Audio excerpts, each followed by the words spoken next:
Hello friends, welcome back. तो friends, आज का वीडियो 10 मिनट का रहेगा और जहां से आपके जो 3 मार्क्स अपने पक्के कर लीजिए साइंस सेक्शन से, तो आपके लिए जो जेके एसएसबी, जेकेपी और भी लेवल के एसएससी लेवल तक एग्जाम में इस तरह के जो क्वेश्चन आते हैं, तो इन्हें आपने कर लेना है अच्छे से और 10 मिनट में 3 मार्क्स आपने जो अपने पक्के कर लेने हैं। आपको इसकी कंप्लीट पीडीएफ भी मिल जाएगी। अंतिम तक ज़रूर बने रहें। आपको कंप्लीट प्रेपरेशन आपके हर एग्जाम की जीके सेक्शन से, इंग्लिश मैथ सेक्शन से कराया जाएगा। तो चलिए स्टार्ट करते हैं आज के सेक्शन को। चैनल से फर्स्ट टाइम जुड़े हो तो सब्सक्राइब कर लीजिए। आज के जो इंपॉर्टेंट क्वेश्चन है उन्हें डिस्कस करते हैं। तो ये आ जाएगा फ्रेंड्स आपका फर्स्ट क्वेश्चन।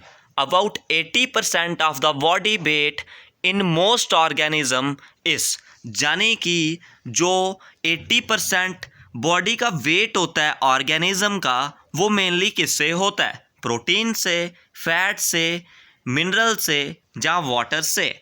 तो हमारे बॉडी में जो वाटर है उसकी वजह से ही जो 80% बॉडी का वेट है वो आ जाता है, ठीक है। और जैसे मैं बैलेंस डाइट की बात करूं, हमारी बॉडी में 60% कार्बोहाइड्रेट्स हो जाते हैं, 15% प्रोटीन और 25% क्या हो जाएंगे? फैट्स हो जाते हैं, जिसमें मिनरल्स, विटामिन्स, वेट, वाटर और रफे जो आ जाएगा। बॉडी वेट की बात की जा रही है तो वाटर इसका सही आंसर हो जाएगा। चलिए नेक्स्ट क्वेश्चन की तरफ आप भी साथ साथ में करें। साइंस के बहुत ही इंपॉर्टेंट क्वेश्चंस हैं। इस तरह के क्वेश्चन आपके एग्जाम में हर लेवल के एसएससी हो, आरआरबी हो, चाहे जेके एसएसबी हो, जेकेपी एसआई, जेकेपी कांस्टेबल, सब एग्जाम्स के लिए साइंस के टॉप क्वेश्चन आपके लिए हो जाएंगे। Next question, sucrose is abundant in. Sucrose किस में अबंडेंट होता है? मिल्क में, ऑरेंज जूस में, शुगर केन में या ग्रेप्स में। तो सक्रोस जो मेन सोर्स इसका क्या हो जाता है, वो हो जाएगा शुगर केन, ठीक है। यानी कि जो कौन सा कार्बोहाइड्रेट आ जाता है, जैसे डाइसैक्राइड जो क्या हो जाएगा? कार्बोहाइड्रेट हो जाता है, तो वो किस में प्रेजेंट होता है? शुगर केन में। Option number C is the right answer इस क्वेश्चन का हो जाएगा। Next question, main carbohydrate in plants is are. Plants में कौन सा मेन कार्बोहाइड्रेट होता है? ग्लाइकोजन, स्टार्च, दोनों या इनमें से कोई भी नहीं। तो इस क्वेश्चन का right answer option number B, यानी कि जो स्टार्च है मेन कार्बोहाइड्रेट का क्या हो जाता है प्लांट्स में। अब कार्बोहाइड्रेट की बात करें, जे एक मेन एनर्जी प्रोड्यूसर या फ्यूल सब्सटेंस बोल सकते हैं हमारी बॉडी में, और जे स्टोर्ड होता है प्लांट्स और एनिमल में in the form of starch, glucose और ग्लाइकोजन। और ये क्या कॉन्स्टिट्यूट करता है? 1.5% जो बॉडी वेट यानी कि बॉडी में कॉन्स्टिट्यूट करता है। और carbon, hydrogen, oxygen main component हो जाते हैं कार्बोहाइड्रेट के। और जो कार्बोहाइड्रेट होता है ये पॉलीमर होता है, स्मॉलर यूनिट ऑफ ग्लूकोज का, ठीक है। मोनोसैक्राइड, डाइसैक्राइड, ऑलिगोसैक्राइड या पॉलीसैक्राइड, ये सब हमारे कार्बोहाइड्रेट्स रहते हैं। चलिए नेक्स्ट क्वेश्चन की तरफ। Balance diet contain, balance diet में क्या होता है? 82.85% कार्बोहाइड्रेट, 82.85% फैट्स, 82.85% प्रोटीन, 82.85% फैट्स। तो इसका राइट आंसर आपका क्या हो जाएगा? यानी कि सबसे ज़्यादा तो कार्बोहाइड्रेट्स ही होते हैं, तो यही ऑप्शन सही हो जाएगा। 82.85% कार्बोहाइड्रेट्स, 10 to 15% फैट, 7.5% प्रोटीन जो बैलेंस डाइट में होता है। Option number A is the right answer इस क्वेश्चन का हो जाएगा। चलिए नेक्स्ट क्वेश्चन की तरफ। नेक्स्ट क्वेश्चन आएगा, डेफिशिएंसी ऑफ आयोडीन कॉज। जिसको आयोडीन की डेफिशिएंसी हो गई हो तो उसे हम क्या बोलते हैं? Pellagra, rickets, goitre, none of this. तो इसका आंसर आपने डू इट योरसेल्फ वाले पार्ट में रहेगा। कमेंट सेक्शन में इसका आंसर आपने बताना है। चैनल से फर्स्ट टाइम जुड़े हो तो सब्सक्राइब कर लीजिए। Next question, essential fatty acid in the diet is. Diet में सबसे इंपॉर्टेंट फैटी एसिड कौन सा है? लिनोलिक, स्टीरिक, ओलिक या पैल्मेटिक। तो इसका right option option number A, fatty acid कौन सा हो जाएगा? Linoleic is the most important fatty acid, ठीक है। ऑप्शन नंबर क्या हो जाएगा? A is the right answer इस क्वेश्चन का हो जाएगा। Next question, obesity is caused due to, obesity किसकी वजह से होता है? Option number A excessive intake of fats, deficiency of food, दोनों या नन ऑफ दिस।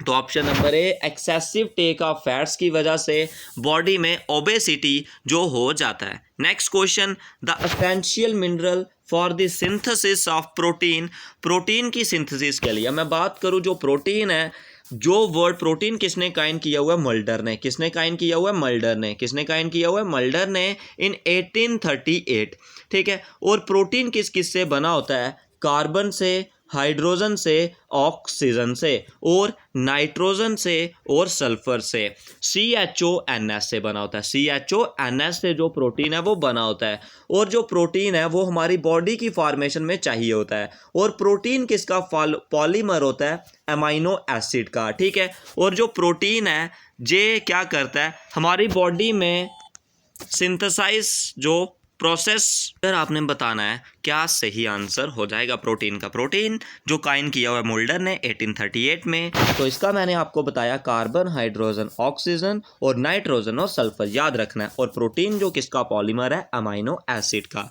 और ये क्या करता है? जो एसेंशियल जो सिंथेसाइज नहीं करता है बॉडी में, जो हम डाइट में लेते हैं, जैसे एग्जांपल लाइसिन, ठीक है। लाइसिन हो जाएगा, मिथोनिन हो जाएगा, बेलिन हो जाएगा, उसके बाद ट्राइप्टोफैन हो जाएगा। और नॉन एसेंशियल जो सिंथेसाइज बॉडी में करता है और जो हमारी बॉडी में नीड नहीं होती, जैसे एनानिन, एरागिन, एस्पार्टिक एसिड, ग्लूटामिन, उसके बाद प्रोलीन, सेरीन, हाइस्टाइन, ट्रायोसाइन, ये सब हो जाएगी। और फंक्शन ऑफ प्रोटीन क्या होता है? ये बॉडी को रिपेयर और जो ग्रोथ है उसमें हेल्प करता है। और ये बायोलॉजिकल कैटालिस्ट भी एक्ट करता है। और जो एंटीबॉडीज होते हैं प्रोटीन में, जो क्या करते हैं? वर्क करते हैं बॉडी के डिफेंस में, ठीक है। और जो कैलोजिन प्रोटीन है वो किस में प्रेजेंट होता है? बोन्स में, टेंडन्स में, कार्टिलेज में, और ट्रांसपोर्ट करता है फैटी एसिड लिपिड्स में, ठीक है। उसके बाद जो कैरेटिन है वो प्रेजेंट होता है स्किन, नेल्स, हेयर्स और हॉर्न्स में, ठीक है। और जो इंसुलिन होता है वो क्या करता है? प्रोटीन करता है रेगुलर ग्लूकोज मेटाबॉलिज्म में, ठीक है। और याद रख सकते हो जो हेमोग्लोबिन होता है विजुअल पिगमेंट है, ठीक है, इसे भी आप याद रख सकते हो। तो ये सब प्रोटीन के रिगार्डिंग हो जाएगा। तो एसेंशियल मिनरल कौन सा सिंथेसाइज प्रोटीन के लिए? तो वो आपका option number C sulphur is the right answer इस क्वेश्चन का हो जाएगा। Next question, known as the building block, तो बिल्डिंग ब्लॉक किसे बोलते हैं? वाटर को, फैट्स को, कार्बोहाइड्रेट्स को, या प्रोटीन्स को? तो इस क्वेश्चन का right answer protein is also known as the building blocks, ठीक है। प्रोटीन को क्या बोलते हैं? बिल्डिंग ब्लॉक्स भी बोलते हैं, ठीक है। चलिए नेक्स्ट क्वेश्चन की तरफ। Excessive thinning of hair in man will be due to, इसकी वजह से जो थिन होते हैं ह्यूमन के hair, less blood supply, low protein, less fat, या इनमें से कोई भी नहीं? लो प्रोटीन की वजह से। Option number B is the right answer इस क्वेश्चन का हो जाएगा। Next question, the term vitamin coined by, vitamin को किसने काइन किया हुआ है? तो जो विटामिन है वो किसने डिस्कवर किए थे? फंक ने 1912 में, ठीक है। किसने डिस्कवर किए थे? 1912 में। लेकिन इसका राइट आंसर क्या हो जाएगा आपका? ऑप्शन नंबर सी, 1912 में उन्होंने जो डिस्कवर फंक ने किए थे। ऑप्शन नंबर याद रख सकते हो। दो तरह के विटामिन होते हैं, एक फैट सॉल्युबल और क्या वाटर सॉल्युबल। फैट सॉल्युबल कौन से होते हैं? ए, डी, ई, के, ये सब आ जाएंगे फैट सॉल्युबल। और बी कम्प्लेक्सिस और सी ये सब आ जाएंगे आपके वाटर सॉल्युबल। जो फैट सॉल्युबल होते हैं वो कहाँ पे स्टोर्ड होते हैं? लीवर में, ठीक है। फैट सॉल्युबल कहाँ पे स्टोर्ड होते हैं? लीवर में। और जो भी आपकी डेफिशिएंसी होती है विटामिन बी की, वो आप रॉ फिश खा सकते हो। और जो मिल्क है वो पोर सोर्स है विटामिन सी का। ये चीज आपने याद रखनी है। Next question, not shown by the vitamin, which is not shown by the, vitamin क्या नहीं करते? डाइजेशन, ग्रोथ, मेटाबॉलिज्म, या रिलीज ऑफ एनर्जी। तो विटामिन जो एनर्जी प्रोवाइड या रिलीज ऑफ एनर्जी नहीं करते हैं, ठीक है। चलिए नेक्स्ट क्वेश्चन की तरफ। इधर से आपके 4 क्वेश्चन जो सही हो जाएंगे। इधर आपका क्या दिया गया है? यानी कि थायामिन जब डेफिशिएंसी होती है कौन सी विटामिन की, तो कौन सी होती है, ठीक है। तो इसका आपने बताना है। तो थायामिन किसका, सबसे पहले मैं नेम बोलूँ, थायामिन किसकी नेम है? थायामिन आपका नेम हो जाता है विटामिन B1 का। थायामिन क्या हो जाता है? विटामिन B1 का। और राइबोफ्लैविन, राइबोफ्लैविन किसका हो जाएगा? विटामिन B2 का। नायासिन, नायासिन किसका हो जाएगा? विटामिन B3 का। और साइनोकोबालामिन किसका होगा? विटामिन B12 का, ठीक है। विटामिन B12 का नेम हो जाएगा।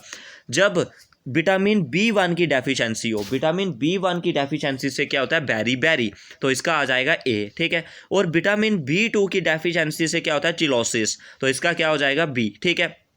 उसके बाद आ जाएगा विटामिन B3 यानी कि नायासिन, इससे क्या होता है पैलेग्रा, तो इसका आ जाएगा सी।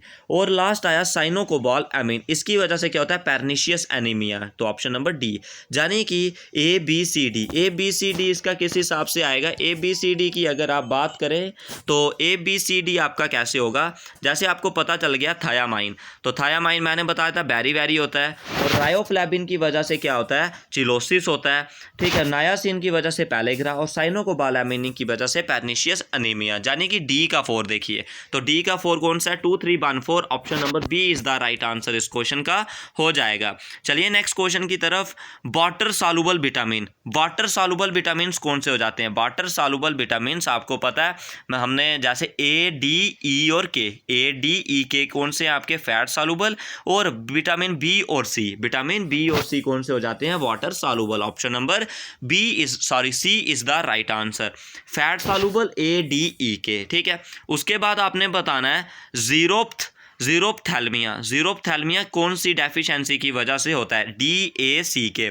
अगर विटामिन ए की कमी हो, विटामिन ए का केमिकल नेम रेटिनोल, इसकी कमी हो तो नाइट ब्लाइंडनेस जहाँ no vision in dim light, उसी को हम क्या बोलते हैं जीरोथैल्मिया, ठीक है, ऑप्शन नंबर विटामिन ए की कमी की वजह से। और विटामिन डी की डेफिशिएंसी हो, विटामिन डी का केमिकल नेम कैल्सीफिरोल, और इसकी अगर डिजीज़ हो यानी कि डेफिशिएंसी हो तो क्या होता है रिकेट्स होता है। और विटामिन सी का नेम एस्कॉर्बिक एसिड, इसकी वजह से स्कर्बी होता है। और विटामिन के का नाम फाइलोक्विनिन, इसकी वजह से ब्लड क्लॉटिंग में डिले होता है, ठीक है।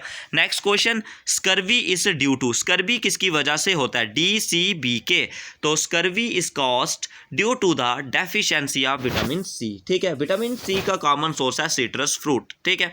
और विटामिन डी का common name chemical name calciferol, इसकी वजह से रिकेट्स होता है। और जैसे fish oil, sunlight, milk, egg yolk ये होता है। और विटामिन के फाइलोक्विनोन, इसकी वजह से डिले होता है ब्लड क्लॉटिंग में। लीफी वेजिटेबल सोयाबीन ऑयल खा सकते हो। और विटामिन बी कम्प्लेक्सेस आपके आ जाते हैं, ठीक है। नेक्स्ट क्वेश्चन की तरफ बढ़ जाते हैं। इधर आपने बताना है, इधर भी आपके विटामिन का ही रोल है, ठीक है। तो इस क्वेश्चन का आप क्वेश्चन बताओगे, आपको दिया हुआ है anti viral vitamin, anti sterility vitamin, anti cancer vitamin, anti infection vitamin, तो इसका राइट आंसर आपने बताना है। तो इसका राइट आंसर आपका जाने कि एंटी वायरल विटामिन, तो एंटी वायरल विटामिन कौन सा हो जाएगा विटामिन सी, ठीक है। Anti sterility vitamin vitamin E, anti cancer vitamin के, एंटी इन्फेक्शन विटामिन ए, यानी कि आपको अगर एंटी वायरल पूछा है, वायरल के लिए विटामिन सी, स्टेरिलिटी के लिए ई, विटामिन कैंसर के लिए ए, विटामिन किसके लिए इन्फेक्शन के लिए ए, और कैंसर के लिए के, तो option number D 4321 is the right answer. Next question, chemical name of vitamin B2, vitamin B2 का केमिकल नेम आपने बताना है राइबोफ्लेविन, ठीक है। और नायासिन किसका हो जाएगा, नायासिन अभी आपसे मैंने बात की, जाथायामिन किसका, कौन सी विटामिन का हो जाएगा, तो विटामिन B2 का राइबोफ्लेविन हो जाता है। नायासिन किसका हो जाएगा विटामिन B3 का, और थायामिन किसका हो जाएगा विटामिन B1 का, तो इसका right answer riboflavin, option number A is the right answer इस क्वेश्चन का हो जाएगा। Cow milk is the most nutritious and slightly yellow due to the presence of, जो काउ मिल्क होता है मोर न्यूट्रिशियस है और उसका स्लाइटली जेलो कलर होता है due to vitamin D, ascorbic acid, riboflavin या ट्राइप्टोपैथान, तो इसका राइट आंसर आपने बताना है। तो इसका राइट आंसर आपका क्या हो जाएगा, यानी कि विटामिन B2 की वजह से, ठीक है। तो इधर जो क्या होता है, जो काऊ का मिल्क होता है वो न्यूट्रिशियस और जेलो बनता है ड्यू टू विटामिन सी, यानी sorry option number C riboflavin is the right answer. तो ये थे फ्रेंड्स आपके आज के क्वेश्चन। डाउट होगा तो कमेंट सेक्शन में जरूर पूछिए। चैनल से फर्स्ट टाइम जुड़े हो तो सब्सक्राइब कर लीजिए। आज की वीडियो में बस इतना ही।